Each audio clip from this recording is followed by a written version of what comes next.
আসসালামু আলাইকুম বন্ধুরা। ভিডিওটা শুরু করার আগে একটা কথা বলে নিই, যারা এখনো আমার চ্যানেলটা সাবস্ক্রাইব করেননি তারা জলদি ওই লাল বাটনটা চেপে দিন, কারণ আজকের ভিডিওটা দেখার পর হাসতে হাসতে আপনার পেটে খিল ধরবে, আর সাবস্ক্রাইব না করলে সেই হাসির পার্ট 2 মিস করবে। তো চলুন শুরু করা যাক আজকের টিকটক সার্কাস।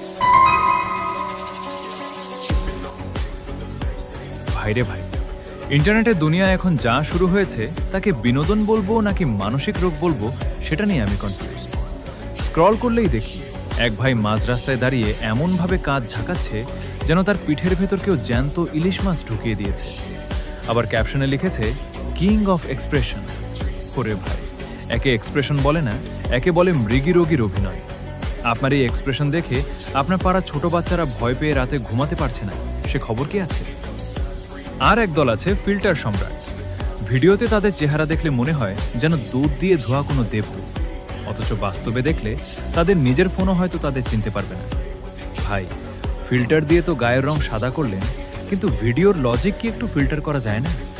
এক ট্রানজিশনে বাথরুম থেকে সোজা আইফেল টাওয়ারের নিচে।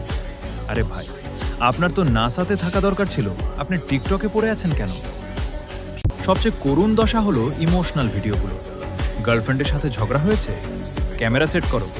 আব্বা বকা দিয়েছে, আগে রিং লাইট জ্বালাও, তারপর ব্যাকগ্রাউন্ডে একটা করুণ সুর ছেড়ে দিয়ে এমনভাবে চোখের পানি ফেলবে যেন পুরো দুনিয়ার শোক তাদের কাঁধে।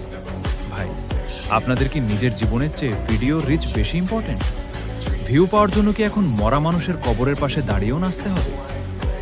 পরিশেষে একটা কথাই বলব, ভাইরাল হওয়াটা এখন নেশা হয়ে গেছে, আর এই নেশার চক্করে পড়ে আমরা আমাদের ব্যক্তিত্ব আর বিবেক বিসর্জন দিচ্ছি।